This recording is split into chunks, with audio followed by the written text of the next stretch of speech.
So regeneration is a process in which uh, organism can be fully differentiated and it can give rise to a new individual from its body part. ठीक है, तो आपके पास कोई कुछ organisms हैं, example hydra या planaria. ये जो ऑर्गेनिजम्स हैं इनके पास एबिलिटी है दैट दे कैन रीजनरेट। ये अपने कुछ बॉडी के पार्ट्स को दोबारा से रीजनरेट करवा सकते हैं। नाउ इफ दी, अब यहाँ कंडीशन आ गया है बेटा जी। सो आप जब इसको अपने नोट्स में डालेंगे तो you can put down the condition कि रीजनरेशन के लिए क्या कंडीशन रिक्वायर्ड है। If the individual is cut और broken into pieces, many of these pieces can grow into separate individuals. Example is hydra and planaria. इसका mechanism क्या है? कुछ ऑर्गेनिजम्स में जो हमारे पास लोअर ऑर्गेनिजम्स हैं उनमें there is a mechanism, they have some specialised cells which can proliferate to make a mass of cell. ठीक है, जब भी ग्रोथ होती है तो बेसिकली क्या होता है? Cell division. तो धीरे धीरे with the course of time जो सेल्स हैं ये अपने आप को डिफरेंशिएट करते हैं, डी डिफरेंशिएट करते हैं and they acquire power to be functioning in a specific manner. ठीक है, बट रीजनरेशन के केस में जो स्पेशलाइज सेल्स हैं उनके पास क्या पावर है? That they proliferate into mass of cells. मतलब आपके पास सपोज करो कुछ स्पेशल सेल्स हैं प्लेनेरिया के पास, these cells will proliferate and they will create a mass of cells. मतलब बहुत सारे सेल्स में ये डिवाइड करेगा and after division it will undergo a process called differentiation. Differentiation means that the cell is acquiring a power of a specific activity।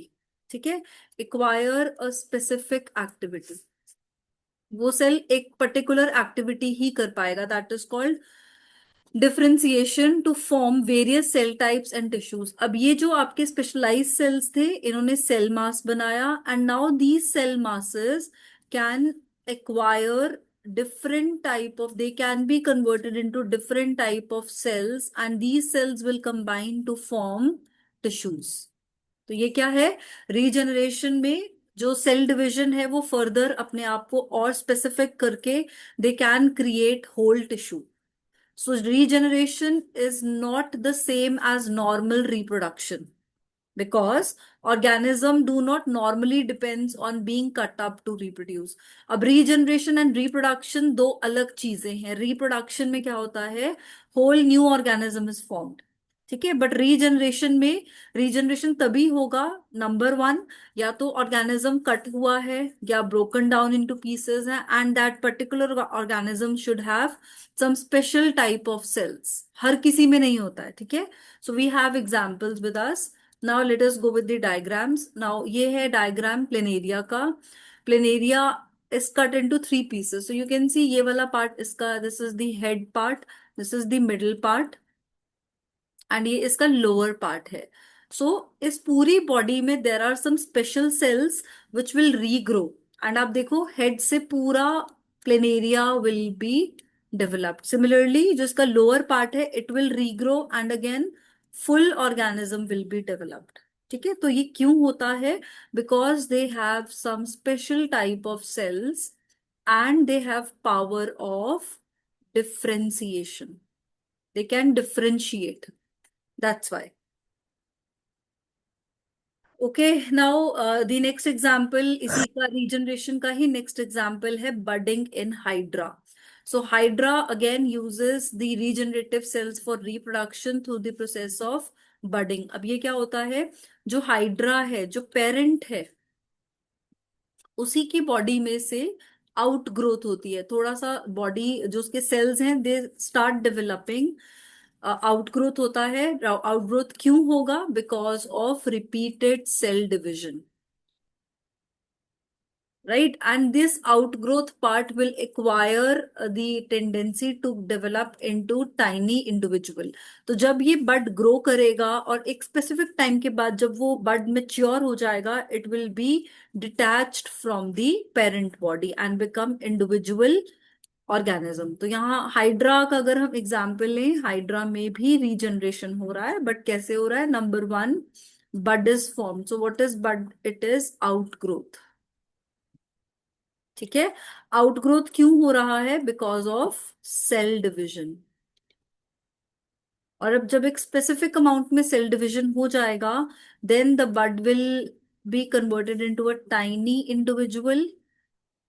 And when converted into a tiny individual, जब ये mature होगा bud, it will be detached, and after detaching it will be developing into an independent individual। ठीक है, तो ये process है हमारा budding का, and budding is regeneration in hydra. So you can see this example, ये adult hydra है, and now you can see outgrowth, ये बड बन गया है यहाँ पे। This is bud. Bud is growing in the size. Why bud is growing in the size? Because यहाँ पर सेल डिविजन हो रहा है। ठीक है, साइज में ग्रो कर रहा है, इसमें टेंटिकल्स बन रही है, जो आपको थ्रेड लाइक स्ट्रक्चर दिख रहा है, these are called tentacles.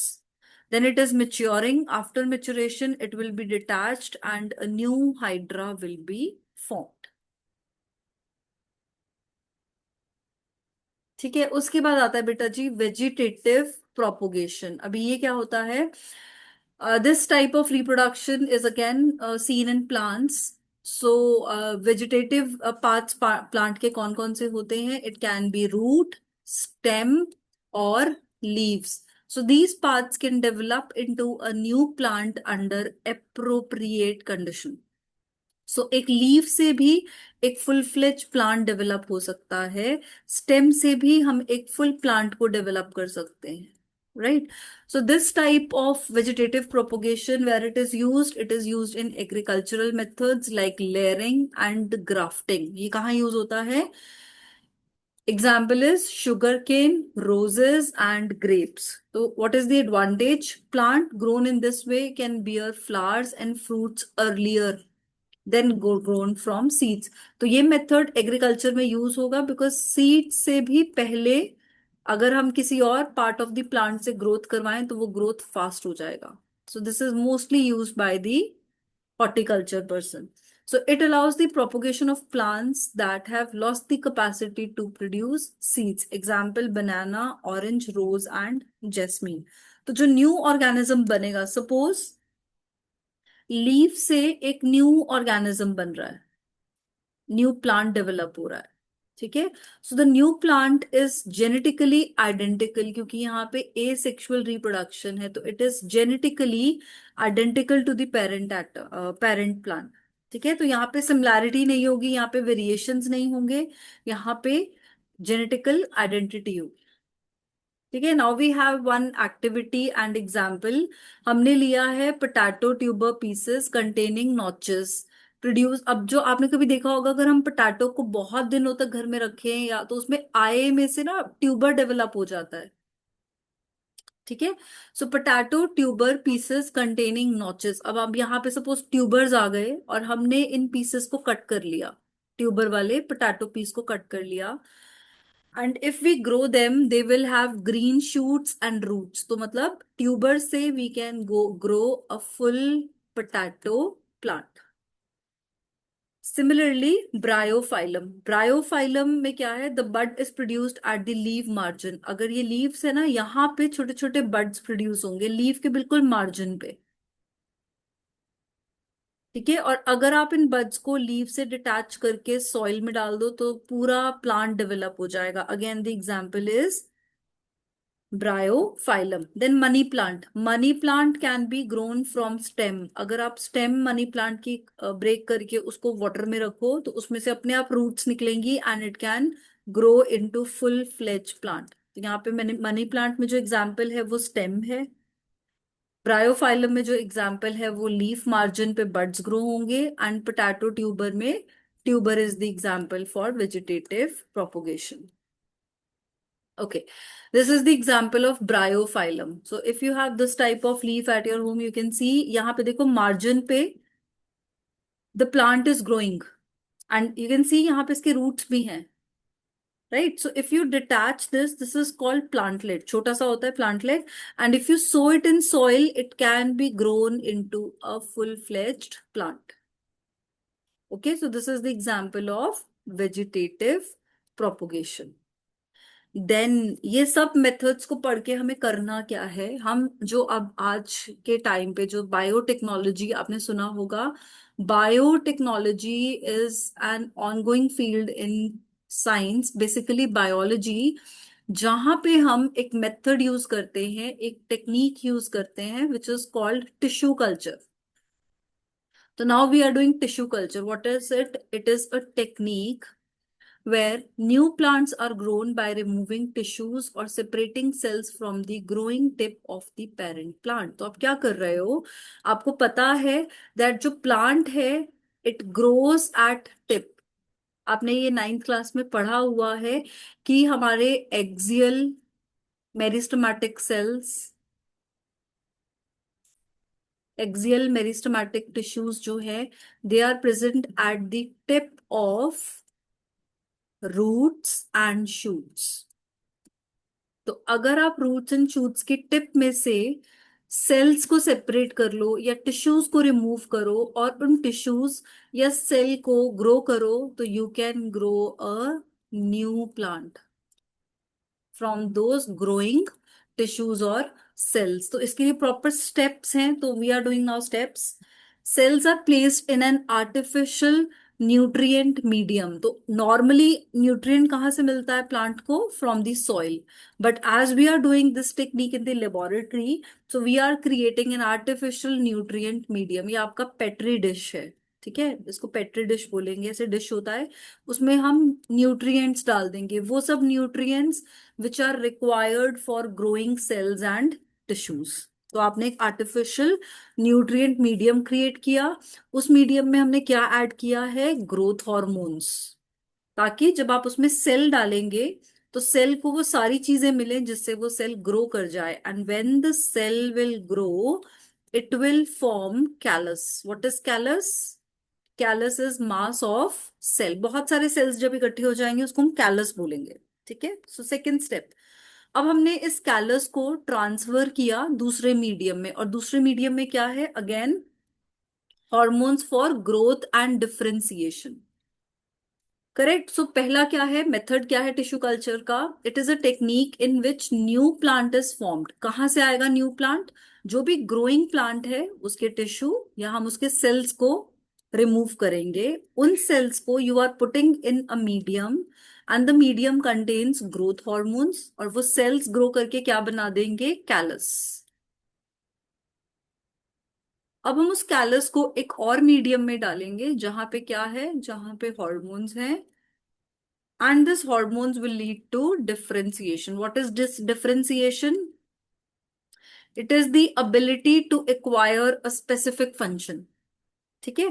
Now the callus is transferred to another medium. The resulting, अब यहां से जो plantlets बनेंगे, plantlets means very small plants. इन plantlets को आप अगर soil में sow करेंगे, you will get new plant.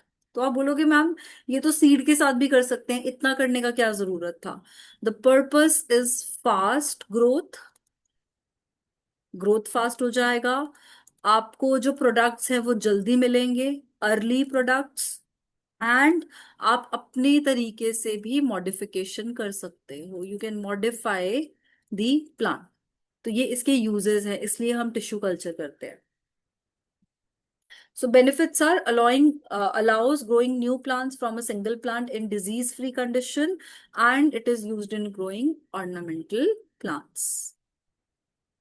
फिर आता है spore formation. Now, common in simple multicellular fungi called rhizopus. तो अभी rhizopus क्या है? ये एक फंजाई है.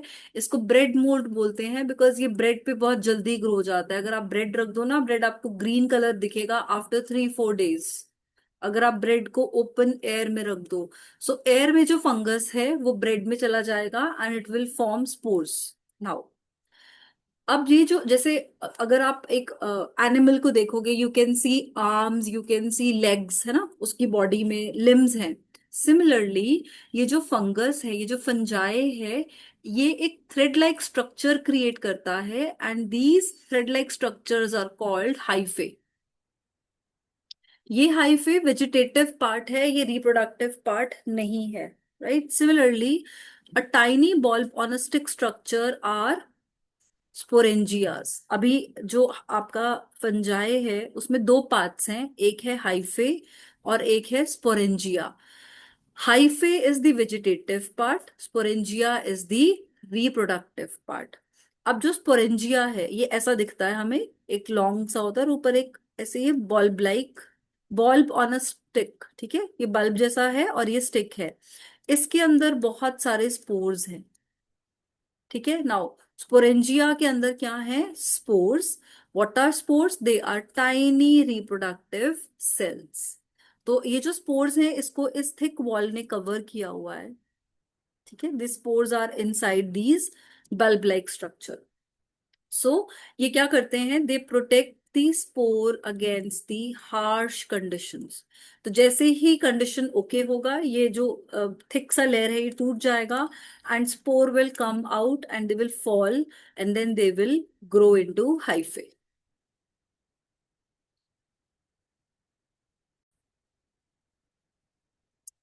सो this is that bulb like structure, ये पूरा इसको हम बोलेंगे स्पोरेंजियम, बिकॉज इसके अंदर क्या है, you can see in the diagram there are lot of tiny cells called spores, ठीक है। ये जो आपका स्टैक जैसा स्ट्रक्चर है, लॉन्ग स्टेम जैसा, this is called sporangiophore. And ये रूट्स जैसा जो हमें स्ट्रक्चर दिख रहा है thread like, this is called hyphae. Okay, so rhizopus क्या है, basically rhizopus is a fungi but it has a structure in the form of hyphae, sporangiophore and sporangium. So you can सी यहाँ पे एक thick सी layer है जो इसको cover कर रही है। Now sporangium with many spores inside, now you can see the spores are maturing and after maturation आपका आउटर लेयर टूट जाएगा and all spores will come out. Exactly इसी तरीके से प्लांट्स में pollen grains come out. Pollen grains are the male gametes in the plant, ठीक है। तो पॉलन ग्रेन्स भी ऐसे ही बनते हैं and when these spores will come out, they will again germinate and a new rhizopus will be formed, right. तो ये जो न्यू प्लांट ग्रो कर रहा है इसको हम बोलते हैं mycelium. So these are few new words, इसको प्लीज टाइम दीजिए, अगर डाउट आता है तो मुझे बताइए। आपको स्ट्रक्चर ऑफ राइजोपस क्लियर होना चाहिए, इसका पूरा फंक्शनिंग एंड एंड में ये जो न्यू प्लांट बन रहा है, जो न्यू फंगस ग्रो कर रहा है, this is called mycelium. Okay, now recap and questions of asexual reproduction। अब ये कुछ questions हैं which you have to do in the homework, review questions। ये I think 5 questions हैं and you have the answers of this। ये next class तक आप करके मुझे share कर देंगे, ठीक है। These questions are based on fission, fragmentation, regeneration, budding, whatever we have done till now under asexual reproduction।